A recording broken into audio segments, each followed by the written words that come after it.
2 news இருக்குது.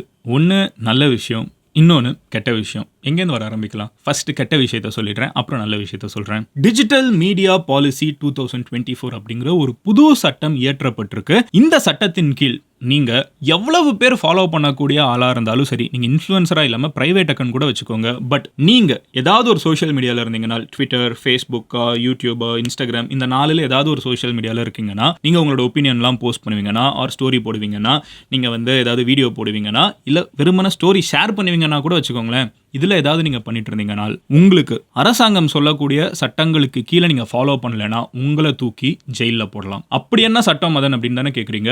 அரசாங்கத்துக்கு எதிராகவோ இல்லை மக்களுக்கு எதிராகவோ இல்லை அரசாங்கம் பண்ண ஏதோ ஒரு விஷயத்த தப்புன்னு சொல்லியிருந்தீங்கனாலோ, இந்த மாதிரி எந்த விஷயத்த பண்ணியிருந்தீங்கனாலும், நம்ம நிறைய பண்ணியிருப்போம்னு தோணுதில்ல, சொல்கிறேன். அப்படி எது பண்ணியிருக்கீங்கனாலும் உங்களை தூக்கி 3 மாசத்திலிருந்து லைஃப் டைம் இம்ப்ரிசன்மெண்ட் கொடுக்குற வரைக்கும் ப்ரொவிஷன் இருக்கிற மாதிரி ஒரு புது சட்டம் 28 ஆகஸ்ட் 2024 நேத்திக்கு இயற்றப்பட்டிருக்கு. அட் த சேம் டைம் நீங்கள் கவர்மெண்ட் என்ன சொன்னாலும் சபாஷ் மாப்ள சபாஷ் அப்படின்னு சொல்லிட்டு கைத்தட்டுறாளா இருந்தீங்கன்னா, கவர்மெண்ட் சொல்கிற எல்லாத்தையுமே நீங்கள் பாசிட்டிவாக பேசிகிட்டு இருந்தீங்கன்னா, கவர்மெண்ட் எந்த ஸ்கீம் கொண்டு வந்தாலும் அது எல்லாருக்கிட்டையும் போய் சேர்க்கணும்னு ஸ்டோரி போட்டுக்கிட்டே இருந்தீங்கன்னா, பேசிக்காக நீங்கள் ஒரு ஃபேன் பாயாக இருந்தீங்கன்னா, உங்களுக்கு கவர்மெண்ட் காசு கொடுக்கும். எப்படி? நீங்கள் தப்பாக பேசுனீங்கன்னா ஜெயிலில் போடும், நீங்கள் பாசிட்டிவாக பேசுனீங்கன்னா உங்களுக்கு பே பண்ணும். கொஞ்சம் நஞ்சம் இல்லைங்க, கிட்டத்தட்ட 8 லட்சம் ரூபாய் வரைக்கும் மாதம் வருஷத்துக்கு இல்லை, 8 லட்சம் ரூபாய் வரைக்கும் மாதம் சம்பாதிக்கலாம். Almost 1 crore package. இது ஒரு பயங்கரமான ஆஃபரை கவர்மெண்ட் வச்சிருக்காங்க. ஸோ என்ன விஷயம் இது அப்படின்னு சொல்லிட்டு நீங்கள் ரொம்ப பதறி போய் ஒரு செகண்ட் நிறைய பேர் இருந்துகிட்டு ஆகா நம்ம மேலே என்ன கேஸ் வரப்போகுதுன்னு யோசிச்சுட்டு இருப்பீங்க. இன்னொரு சைடு இது ஒரு செம்ம ஆப்பர்ச்சுனிட்டி சம்பாதிக்கிறதுன்னு யோசிப்பீங்கல்ல. ஆனால் ரெண்டுமே கெட்ட விஷயம் தான். அது எப்படிங்கிறத வீடியோவில் சொல்கிறேன். அப்புறம் ஒரு நல்ல விஷயம் சொல்கிறேன்னு சொன்னேன்ல, என்னன்னு பார்த்தீங்கன்னா, இது உத்தரப்பிரதேசில் வந்திருக்குது. ஆனால் தமிழ்நாட்டை நோக்கி புயல் வேகத்தில் வந்துட்டு இருக்குது. அதனால நம்ம இப்போ இதை பேசுறது ரொம்ப கண்டிப்பான ஒரு விஷயம். முழுசா கேளுங்க. கேட்டு முடிக்கிறப்போ உங்களுக்கே இவ்வளோ பெரிய விஷயம் நம்ம ஊரில் நடந்துட்டு இருக்கான்னு அதிர்ந்து போவீங்க. Let's get started. பட் அதை பார்க்க ஆரம்பிக்கிறதுக்கு முன்னாடி MG ஸ்குவாட்ல ஜாயின் பண்ணுங்க. மதன் கௌரி சேனலை சப்ஸ்கிரைப் பண்ணீங்களா இல்லையா? அப்போ தான் இந்த மாதிரி வீடியோனால டெய்லி உங்ககிட்ட சேர்க்க முடியும். ஜாயின் ஆரம்பிக்கலாமா?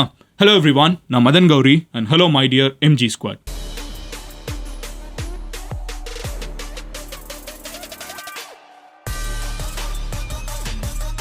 முதல் விஷயம் என்ன அப்படின்னு பார்த்தீங்கன்னா, டிஜிட்டல் மீடியா பாலிசி 2024 அப்படின்னு சொல்லப்படுற இந்த ஒரு சட்டத்தை உத்தரப்பிரதேசில் இப்போ பாஸ் பண்ணியிருக்காங்க. It is already implemented. ஓகேவா? இந்த சட்டத்தின்படி அவங்க என்ன சொல்றாங்கன்னு பார்த்தீங்கன்னா, இப்போ எல்லாருமே டிஜிட்டல் மீடியாவுக்கு வந்துட்டாங்க. முதல்லலாம் சேட்டலைட் மீடியா, அதாவது டிவி, அப்புறம் படங்கள், இதுதான் நிறைய பேர் ஃபாலோ பண்ணிருந்தாங்க. பட் இப்போ அதெல்லாத்தையும் தாண்டி எல்லாருமே யூடியூப் அப்படின்னு சொல்ல சோஷியல் மீடியாவாக இருக்கட்டும், இன்ஸ்டாகிராமாக இருக்கட்டும், ட்விட்டராக இருக்கட்டும், ஃபேஸ்புக்காக இருக்கட்டும், இந்த 4 பிளாட்ஃபார்மில் தான் சுற்றிட்டு இருக்காங்க. அதனால இந்த 4 பிளாட்ஃபார்முக்கு சில ரூல்ஸ் கொண்டு வரும். இந்த ரூல்ஸை யாரு மீறினாலும் சரி, நீங்க நான் யாரு மீறினாலும் சரி, இவங்க மேல ஆக்ஷன் எடுக்கப்படும் அப்படின்னு சொல்றாங்க. அந்த ரூல்ஸ் என்ன அப்படின்னு பாத்தீங்கன்னா, நீங்க நான் சொல்றப்ப நம்ம உத்தரப்பிரதேச வாசிகளா இருந்தோம்னா உத்தரப்பிரதேசில் இருக்கிறப்போ, ஆனா தமிழ்நாட்டுக்கு இது வர்றதுக்கு நிறைய வாய்ப்பு இருக்கு. அதனால தான் நம்ம இப்பவே பேசிடுறோம். வந்ததுக்கு அப்புறம் பேசி என்ன பிரயோஜனம், அங்கே இருக்கிறப்போ பேசிடுவோம். ஸோ என்ன சொல்றாங்க அப்படின்னு பாத்தீங்கன்னா, ஸோ மெயினா சொல்றேன், ரொம்ப முக்கியமான பாயிண்ட் அண்டர்லைன் பண்ண வேண்டியது என்னன்னு பாத்தீங்கன்னா, இது இன்ஃப்ளூயன்சர்ஸ்க்கு, திரைக்கு இந்த சைடு இருக்கிறவங்களுக்கு மட்டும் இல்ல, திரைக்கு அந்த சைடு இருக்கிற உங்களையும் சேர்த்து தான். அதனால தான் இது உங்களுக்கும் பிரச்சனை. எனவே இந்த சட்டம் என்ன சொல்லுதுன்னு பாத்தீங்கன்னா, ஃபர்ஸ்ட் சம்பாதிக்கிறது எப்படின்னு பார்த்துப்போம். ஓகேவா? அது வடிவேலு ரியாக்ஷன் மாதிரி கொஞ்சம் பாசிட்டிவா இருக்குல்ல, அதை கேட்டு முடிச்சுட்டு அதில் இருக்கிற பிரச்சனைக்கு வருவோம். என்ன சொல்றாங்கன்னு பார்த்தீங்கன்னா, இன்ஸ்டாகிராமில் 3 லட்சம் ரூபாய் வரைக்கும் மாதம் சம்பாதிக்கலாம். உங்களுக்கு ஃபாலோவர்ஸ் இருந்தாங்கன்னா, ஃபாலோவர்ஸே இல்லைன்னா உங்களுக்கு 1000 பேர் இருந்தால் கூட நீங்கள் சம்பாதிக்கலாம். 1 லட்சம் ரூபாயிலேருந்து சம்பாதிக்க ஆரம்பிச்சிடலாம். ஃபேஸ்புக்கில் 4 லட்சம் ரூபாய் சம்பாதிக்கலாம். நீங்கள் ட்விட்டரில் இருந்தீங்கன்னா 5 லட்சம் ரூபாய் சம்பாதிக்கலாம். யூடியூப்ல இருந்தீங்கன்னா 8 லட்சம் ரூபாய் சம்பாதிக்கலாம். நீங்கள் இந்த எல்லா பிளாட்ஃபார்முமே, யூடியூப், ட்விட்டர், ஃபேஸ்புக், இன்ஸ்டாகிராம்னு இந்த 4ஐயும் யூஸ் பண்ணீங்கன்னா 8 + 4 12 15 20 lakhs 20 லட்சம் ரூபாய் நீங்க மாசம் சம்பாதிக்கலாம். வருஷத்துக்கு கிட்டத்தட்ட 2.4 கோடி ரூபாய் வரைக்கும் சம்பாதிக்கிறதுக்கு உங்களுக்கு வாய்ப்புகள் உருவாக்கி தரும் அப்படின்னு சொல்லிட்டு உத்தரப்பிரதேச அரசாங்கம் சொல்லியிருக்காங்க.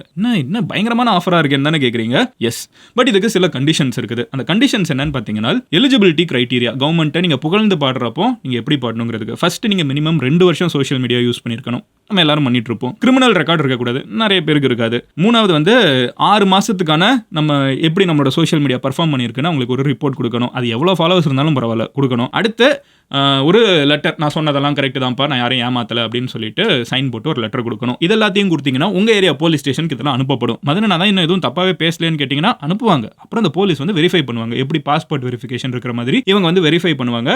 அதுக்கப்புறம் ஒருவேளை நீங்கள் போய் சொல்லியிருந்தீங்கன்னா உங்களுக்கு இந்த ஸ்கீம் மறுபடியும் ஆப்ஷனே கிடையாது. ஒருவேளை நீங்கள் கரெக்டாக பேசுனீங்கன்னா உங்களை இந்த லிஸ்ட்டில் ஆட் பண்ணி வச்சுப்பாங்க. ஓகேவா? இந்த எம்பேனல்டு லிஸ்ட் அப்படின்னு சொல்கிறாங்க. இந்த எம்பேனல் லிஸ்ட்டில் என்னன்னு பார்த்தீங்கன்னா, உங்களை மாதிரி யார் இந்த மாதிரி நான் கவர்மெண்ட்டுக்கு சப்போர்ட்டாக பேசுகிறேன்ப்பா, எனக்கு கொஞ்சம் காசு தாங்க அப்படின்னு சொல்லி கேட்குறாங்களா, எல்லாத்தையுமே இந்த லிஸ்ட்டில் ஆட் பண்ணிப்பாங்க. அதுக்கப்புறம் கவர்மெண்ட்டை பற்றி என்ன பாசிட்டிவாக பேசணும்னு நீங்கள் டிசைட் பண்ண முடியாது. கவர்மெண்ட் சொல்லுவாங்க, இதை பாசிட்டிவாக பேசு, இன்னைக்கு நாங்கள் 4 பஸ்ஸை ஓட விட்டுருக்கோம், இதெல்லாம் நல்லதுன்னு சொல்லு, இன்னைக்கு வந்து நாங்கள் ஒரு தண்ணியை திறந்து விட்டுருக்கோம், இது நல்லதுன்னு சொல்லு, இன்னைக்கு சீஃப் மினிஸ்டர் வந்து இவரை பார்த்துருக்காரு, இது நல்லதுன்னு சொல்லு அப்படின்னு சொல்லிட்டு இந்த மாதிரி கொடுப்பாங்க. அது எல்லாத்தையும் நீங்கள் ப்ராப்பராக எக்ஸிக்யூட் பண்ணணும். நீங்கள் எக்ஸிக்யூட் பண்ணுறீங்களாங்கிறத வேற வெரிஃபை பண்ணுவாங்க. இது எல்லாத்தையும் நீங்கள் ப்ராப்பராக பண்ணிட்டு இருந்தீங்கன்னா, நானோ இன்ஃப்ளூயன்சராக இருந்தீங்கன்னா, அதாவது உங்களுக்கு 1000 ஃபாலோவர் இருக்கிறாங்கன்னு வச்சுக்கோங்களேன், நம்ம அந்த நம்பர்லேருந்து வர ஆரம்பிப்போம். 1000 ஃபாலோவர் உங்களுக்கு இன்ஸ்டாகிராம், ட்விட்டர் இந்த மாதிரி சோஷியல் மீடியாவில் இருந்தாங்கன்னா, நீங்கள் 1 லட்சம் ரூபாய் வரைக்கும் சம்பாதிக்கலாம். இதெல்லாம் நீங்கள் ஃபாலோ பண்ணீங்கன்னா. அண்ட் அதுக்கு வந்து ஸ்டோரி போடணும், அப்புறம் வந்து போஸ்ட் போடணும், அவ்வளோதான். அடுத்து வந்து மைக்ரோ இன்ஃப்ளூயன்சர். உங்களுக்கு வந்து ஒரு 10,000லேருந்து 1 லட்சம் ஃபாலோவர்ஸ் இருந்தாங்கன்னா, நீங்கள் 3 லட்சம் ரூபாயிலேருந்து 5 லட்சம் ரூபாய் வரைக்கும் சம்பாதிக்கலாம். உங்களுக்கு ஆல்மோஸ்ட் மில்லியன் ஃபாலோவர்ஸ் வரைக்கும் இருக்காங்க, லேக்ஸில் இருக்காங்க அப்படின்னா, நீங்கள் 5 லட்சம் ரூபாயிலேருந்து 7 லட்சம் ரூபாய் வரைக்கும் சம்பாதிக்கலாம். அண்ட் 1 மில்லியனுக்கு மேலே ஃபாலோவர்ஸ் இருந்தாங்கன்னா உங்களுக்கு 8 லட்சம் ரூபாய் வரைக்கும் சம்பாதிக்கலாம். ஓகேவா? இதுதான் கணக்கு. எங்க 1 லட்சம் ரூபாயில் ஆரம்பிச்சு 1000 ஃபாலோவருக்கு 1 லட்சம் ரூபாயில் ஆரம்பிச்சு 1 மில்லியன் ஃபாலோவர்ஸ்க்கு 8 லட்சம் ரூபாய் வரைக்கும் இருக்குது. அண்ட் இதில் வந்து இவ்வளோ போஸ்ட் போடணும், இவ்வளோ ஸ்டோரி போடணும், இவ்வளோ வீடியோஸ் போடணும்னு ரூல்ஸ் எல்லாம் இருக்குது. அது எல்லாமே கவர்மெண்ட் எதை சொல்லுதோ அதை தான் போடணும், நீங்கள் இஷ்டத்துக்கு போடக்கூடாது. ஓகேவா? ஸோ இதெல்லாம் ரூல்ஸ் சம்பாதிக்கிறதுக்கு. இப்போ பிரச்சனைக்குரிய ஏரியாவுக்கு வரேன். இதுவே பிரச்சனைக்குரிய ஏரியா தான், அது ஏன் அப்புறம் சொல்கிறேன். பட் இதுக்கப்புறம் இதை விட பெரிய பிரச்சனைக்குரிய ஏரியாவுக்குள்ளே வரேன். கவர்மெண்ட் வந்து ஒருவேளை நீங்கள் போஸ்ட் பண்ணுறப்போ கவர்மெண்ட் சொல்கிறது நீங்கள் ப்ராப்பராக ஃபாலோ பண்ணல, அவங்க வந்து ஒரு 15 ஸ்டோரி போட சொல்கிறாங்க, நீங்கள் ஃபாலோ பண்ணாமல் இருந்தீங்கன்னா நீங்கள் இந்த லிஸ்ட்லேருந்து தூக்கப்படுவீங்க. எங்கேயாவது நீங்கள் ஆன்டி நேஷ்னல் போஸ்ட் மேக் பண்ணீங்கனால், இந்தியாவோட ஒருமைப்பாட்டுக்கு எதிராக ஏதாவது ஒன்று பேசியிருந்தீங்கனால் உங்களை தூக்கி ஜெயிலில் போடலாம். நீங்கள் சொசைட்டிக்கு எதிராக ஆன்டி சோஷியலாக பேசியிருந்தீங்கன்னா உங்களை தூக்கி ஜெயிலில் போடலாம். நீங்கள் ஹர்ட்ஃபுல்லாக பேசுனீங்கன்னா, அடுத்தவங்க காயப்படுற மாதிரி ஏதாவது ஒரு சொசைட்டி ஆஃப் பீப்புள், ஒரு மதத்தினரையோ இந்த மாதிரி எந்த கேட்டகரியில் நீங்கள் யாரையாவது காயப்படுத்துகிற மாதிரி பேசுனீங்கன்னா உங்களை தூக்கி ஜெயிலில் போடலாம். நீங்கள் வல்கராக பேசுனீங்கன்னா, ஓகேவா, கெட்ட வார்த்தை பேசுனீங்கன்னா உங்களை தூக்கி ஜெயிலில் போடலாம். நீங்கள் வந்து கவர்மெண்ட் ஸ்கீம் ஏதாவது ஒன்று கொண்டு வந்தது வந்து இது சரியில்லையப்பா அப்படின்னு சொல்லி குறை சொன்னீங்கன்னா உங்களை தூக்கி ஜெயிலில் போடலாம். இந்த மாதிரி கேட்டகரிஸில் இருந்தீங்கன்னா நீங்கள் இதில் மெம்பராக இருக்கணும்னு அவசியம் இல்லை. மெம்பராக இருக்கிறப்போ உங்களை மெம்பர்ஷிப்லேருந்து கேன்சல் பண்ணி விட்டு உங்களை தூக்கி ஜெயிலில் போடுவாங்க. நீங்கள் மெம்பராக இல்லாமல் சாதாரண பர்சனாக இருக்கீங்க, அதாவது நீங்கள் இப்போ நம்ம இதில் மெம்பராக கிடையாது, நம்மள ஒரு சாதாரண பர்சனாக இருக்கீங்கனால் நீங்கள் போஸ்ட் பண்ணுற ஒரு கருத்து வந்து அந்த இதுக்குன்னு ஆட்கள் நடுவில் மிடில்மேன் இருக்காங்க, அவங்கள பொறுத்தளவுக்கு ஆன்டி நேஷனலாவோ, ஆன்டி சோஷியலாவோ, ஹர்ட்ஃபுல்லாவோ, வல்கராவோ, கெட்ட வார்த்தை மாதிரியோ இல்லை அரசாங்கத்துக்கு எதிராக பேசுகிற மாதிரி ஏதாவது இருக்குன்னு அவங்க நினச்சாங்கனால் உங்களை தூக்கி 3 மாதத்திலிருந்து கிட்டத்தட்ட லைஃப் டைம் வரைக்கும் இம்ப்ரிசன் பண்ணுறதுக்கு இந்த சட்டத்தில் ப்ரொவிஷன்ஸ் கொண்டு வந்திருக்காங்க. இது லிட்டரலாக என்ன பண்ணுதுன்னு யோசிச்சு பாருங்கள். அரசாங்கத்துக்கு சப்போர்ட் பண்ணால் வெகுமதி, அரசாங்கத்தை எதிர்த்து விமர்சித்து ஆர் ஜென்ரலாகவே யாரையாவது விமர்சித்து, யாரையாவது எதிர்த்து, யாரையாவது கெட்ட வார்த்தை மூலியமாக பேசினாலோ அவங்கள தூக்கி ஜெயிலுன்னு 2 எக்ஸ்ட்ரீமான விஷயங்களை சொசைட்டி முன்னாடி எடுத்து வைக்குது. இந்த ஒரு விஷயம் வந்ததுலேருந்தே பார்த்தீங்கன்னா உத்தரப்பிரதேசில் பயங்கர பரபரப்பு. என்னடா இது அப்படின்னு சொல்லிட்டு, ஏன்னா இது இன்ஃப்ளூயன்சர்ஸ் மட்டும் இல்லை, பொதுமக்கள் மட்டும் இல்லை, நிறைய ஆன்லைன் மீடியா இருக்காங்க, அவங்களும் இதுக்குள்ளே வருவாங்க. ஏன்னா நீங்கள் டைட்டிலே பார்த்தீங்கன்னா உங்களுக்கு தெரியும், digital media policy 2024, not influencers policy 2024. நம்ம ஊரில் இருக்கிற ஏகப்பட்ட ஆன்லைன் மீடியா ஹவுசஸ் நம்மளுக்கு தெரியும். கரெக்டாக ரொம்ப ஃபேமஸாக சொல்லணும்னா வயர்னு ஒன்று சொல்லலாம், வயான் சொல்லலாம், நியூஸ் மினிட் சொல்லலாம், அப்புறம் வேறு யார் சொல்லலாம், ஏகப்பட்ட பேர் இந்த மாதிரி இருந்துக்கிட்டே இருக்காங்க. ஓகேவா? ஸோ அவங்க எல்லாருமே இன்னைக்கு அவங்க வந்து மெயின் ஸ்ட்ரீம் மீடியா விட அதிகமாக வியூஸ் எடுக்கக்கூடிய பெரிய மெயின் ஸ்ட்ரீம் மீடியா ஹவுசஸாகவே இருக்காங்க. ஜேர்னலிஸ்ட்லாம் வச்சு ப்ராப்பராக ரன் பண்ணக்கூடிய மீடியா ஹவுஸ்மே வந்து இதுக்குள்ளே வருவாங்க. அப்போ அவங்களுக்கு வந்து போஸ்ட் வீடியோ மட்டும் இல்லை, அவங்க எழுதக்கூடிய ஆர்டிகல்ஸ் கூட வந்து இது சட்டத்துக்குள்ளே கொண்டு வரப்படுது. ஸோ ஜேர்னலிசமையுமே வந்து இதுக்குள்ளே ஒரு விதத்தில் கொண்டு வராங்கிறது எல்லாத்தையும் பார்க்குறப்போ எல்லாரும் என்ன சொல்கிறாங்கன்னா, அப்போ வந்து கவர்மெண்ட் என்ன நினைக்கிறாங்களோ அது மட்டும் தான் மக்கள் கிட்ட போய் சேரும். பேசிக்காக டிவியில் அப்படி தான், கவர்மெண்ட் எதிர்த்துலாம் நீங்கள் பெருசாக டிவியில் பேச முடியாது. அதனால தான் எப்போவுமே எந்த டிவி சேனல் பார்த்தீங்கன்னாலும் மோஸ்ட்டாக இந்தியா ஃபுல்லாக வந்து ஆளுங்கட்சிக்கு தான் சப்போர்ட் பண்ணிருப்பாங்க. அது ஸ்டேட் வைஸ் பார்த்தீங்கன்னா ஸ்டேட்டுக்கு சப்போர்ட் பண்ணுவாங்க, நேஷனல் வைஸ் பார்த்தீங்கன்னா நேஷனில் இருக்கிற அந்த மெயின் பார்ட்டிக்கு சப்போர்ட் பண்ணுவாங்க. இது புது இன்ஃபர்மேஷன்லாம் நம்ம எல்லாருக்குமே தெரிஞ்ச இன்ஃபர்மேஷன் தான். நம்ம சின்ன வயசுலேருந்தே வந்து சன் டிவி போட்டால் அவங்க யாருக்கு சப்போர்ட் பண்ணுவாங்கன்னு தெரியும், ஜெயா டிவி போட்டால் யாருக்கு சப்போர்ட் பண்ணுவாங்கன்னு தெரியும். இந்த மாதிரி. ஆனால் ஏன் அவங்க அதை மீறி வேறு யாருக்கும் சப்போர்ட் பண்ணுறது இல்லை? அப்படி எதுவுமே இல்லைனா நம்ம விஜய் டிவி மாதிரி என்டர்டைன்மெண்ட் வச்சுட்டு பொழைச்சிக்கலாம். நியூஸ் பேசணும்னா யாருக்காவது சப்போர்ட் பண்ணுங்கிற ஒரு சுச்சுவேஷன். ஏன்னா அரசாங்கங்கள் அதுக்கேற்ற மாதிரி இருக்குது. Same applies in north India. நீங்கள் ரிப்பப்ளிக் பார்த்தீங்கன்னா யாருக்கு சப்போர்ட் பண்ணுவாங்கன்னு தெரியும், நீங்கள் வந்து ஆஜ் தக் பார்த்தீங்கன்னா யாருக்கு சப்போர்ட் பண்ணுவாங்கன்னு தெரியும், நீங்கள் வந்து டைம்ஸ் நவ் பார்த்தீங்கன்னா யாருக்கு சப்போர்ட் பண்ணுவாங்கன்னு தெரியும். ஸோ இந்த மாதிரி சேட்டலைட்டை வந்து ஆல்ரெடி கவர்மெண்ட்ஸ் கண்ட்ரோல் பண்ணிருந்தாங்க. இவங்க யாருமே எதிர்பார்க்காம உள்ளுக்குள்ள வந்து அவுட் ஆஃப் சிலபஸ் வந்தது தான் வந்து நம்ம எல்லாருமே சோஷியல் மீடியான்னு வந்து உட்காந்துக்கிட்டது. இவங்களை எப்படி கண்ட்ரோல் பண்ணுறதுன்னு பார்த்துட்டு தான் இந்த சட்டம் கொண்டு வந்திருக்காங்க. இது ரொம்ப தப்பான விஷயம் அப்படின்னு சொல்லிட்டு எதிர்கட்சிகள் எல்லாருமே உத்தரப்பிரதேசில் ரொம்ப ஸ்ட்ராங்காக பேசிட்டு இருக்காங்க. மதனே, உத்தரப்பிரதேசில் நடக்கிறது எதுக்கு மதனே? எனக்கு எப்படி இது பாதிக்க போகுதுன்னு தானே கேட்குறீங்க. ஒரு விஷயம் சொல்கிறேன். கொஞ்ச நாளுக்கு முன்னாடி ஒரு 1 வீக் முன்னாடி நான் ஆக்சுவலாக ஒரு வீடியோவே மேக் பண்ணணும்னு நினச்சேன். மேபி இன்னும் கொஞ்ச நாளில் வரும். டெலகிராமோட ஃபவுண்டரை அரெஸ்ட் பண்ணாங்க. எத்தனை பேருக்கு இது தெரியும்? உங்களுக்கு இதை பற்றி ஒரு ஃபுல் வீடியோ வேணும் அப்படின்னு நினச்சிங்கன்னா நீங்கள் கமெண்ட்டில் வந்து டெலகிராம் அப்படின்னு சொல்லி டைப் பண்ணுங்கள். நான் ஏன் என்னன்னு எக்ஸ்பிளைன் பண்ணுறேன். அவங்க எங்கே அரெஸ்ட் பண்ணாங்கன்னு பார்த்தீங்கன்னா ஃப்ரான்ஸில் அரெஸ்ட் பண்ணுறாங்க. ஓகேவா? அவர் வந்து ஒரு ரஷ்யன் பான, அவர் வந்து எமிராட்டி. ஓகேவா?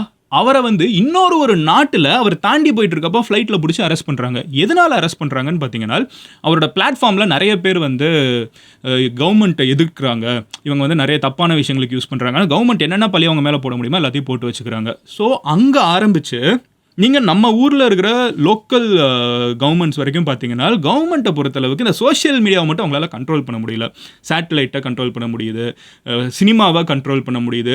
பட் என்னைய கூட விட்டுருங்க, என்னைய கூட கண்ட்ரோல் பண்ணலாம். பட் உங்களை பொதுமக்களை கண்ட்ரோலே பண்ண முடியாத ஒரு மீடியாவாக இன்றைக்கி இருந்துட்டு இருக்கிறது தான் சோஷியல் மீடியாவாக இருந்துட்டு இருக்குது.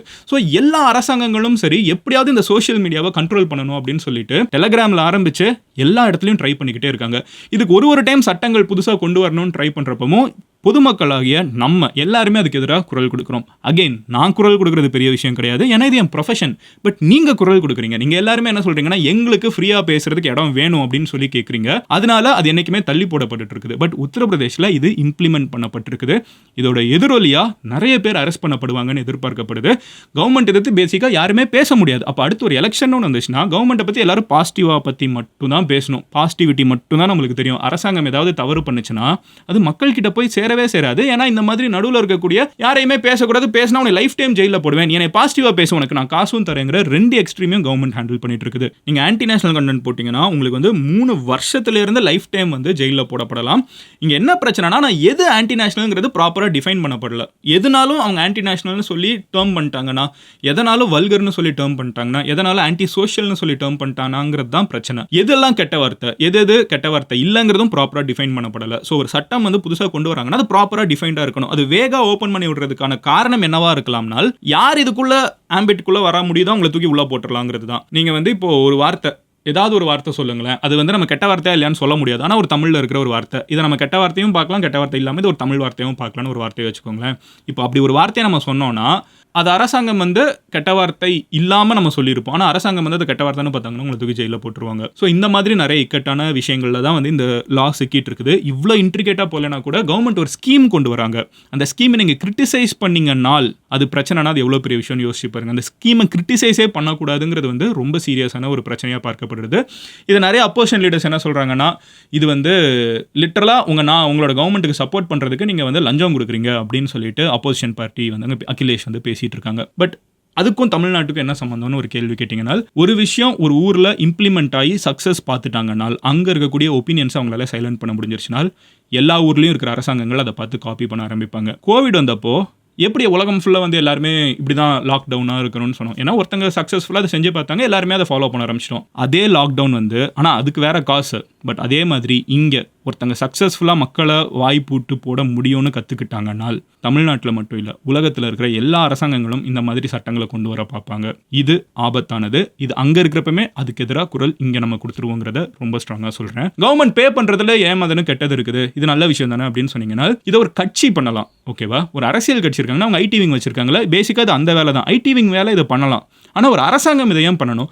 அரசாங்கம் மக்களுக்கான ஒரு இடம். கரெக்டாக மக்கள் தான் ஓட்டு போடுறாங்க, அவங்க தான் அங்கே போய் உட்காடுறாங்க. அங்கே போய் உட்காந்ததுக்கப்புறம் என்னை பற்றி பேசினேன்னா உனக்கு நான் காசு கொடுக்க மாட்டேன், நீ என்னை தூக்கி ஜெயிலில் போடுவேன், என்னை புகழ்ந்து மட்டும் தான் பேசணும்னா உனக்கு காசு தரேன்னு இதெல்லாம் மன்னர் ஆட்சியா? எல்லாருமே வந்து சட்டத்தின் முன் சமமாக இருக்கணுங்கிறப்ப அரசாங்கமும் சட்டத்தின் முன் சமமாக தான் இருக்கணுங்கிறது தான் வந்து என்னோட கருத்து. உங்களோட கருத்தாகவும் அதுதான் இருக்குங்கிறத நான் ரொம்ப ஸ்ட்ராங்காக நம்புகிறேன். ஏன்னா இன்னைக்கு நம்ம வந்து ஒரு கவர்மெண்ட் எதிர்த்து பேசலை. நான் வந்து நிறைய பேர் நினச்சிப்பாங்க அங்கே வந்து பிஜேபி கவர்மெண்ட் இருக்குது அதனால பேசுகிறேன். நான் தமிழ்நாட்டையும் சேர்த்து தான் பேசுகிறீங்க, வந்துடக்கூடாதுன்னு. இங்கே டிஎம்கே கவர்மெண்ட் இருக்குது, நான் பக்கத்தில் இருக்கிற கேரளாவை பற்றி பேசுகிறேன், கம்யூனிஸ்ட் கவர்மெண்ட் இருக்குது, மேலே இருக்கிற கர்நாடகாவில் வந்து காங்கிரஸ் இருக்குது, அவங்களுக்கும் சேர்த்து பேசுகிறேன். இந்தியாவில் இருக்கிற அத்தனை ஸ்டேட்டுக்கும் சேர்த்து பேசுகிறேன். இந்தியாவில் மட்டும் உலகத்தில் இருக்கிற எல்லா இடத்துக்கும் சேர்த்து பேசுகிறேன். அரசாங்கம் வந்து இந்த மாதிரி இருக்கக்கூடிய ரெக்ரெசிவான சட்டங்கள், அமுக்கி வைக்கக்கூடிய சட்டங்கள், அழுத்தக்கூடிய சட்டங்கள் வந்து எங்கேயுமே கொண்டு வரக்கூடாது. வந்து முதல் ஆளா குரல் கொடுக்கறதுல என்னைக்குமே நான் மதன் கௌரி இருப்பேன், எம்ஜி ஸ்குவாட் நீங்களும் இருப்பீங்கிறத நான் ரொம்ப ஸ்ட்ராங்காக நம்புறேன். நாளைக்கு நான் உங்களை இன்னொரு வீடியோவில் பார்க்குறேன். இப்படி ஒரு விஷயம் வந்திருக்குன்னே தெரியாமல் உங்கள் ஃப்ரெண்ட்ஸ் யாராவது இருந்தாங்கன்னா அவங்க கிட்ட ஷேர் பண்ணி, மச்சான் நீ வந்து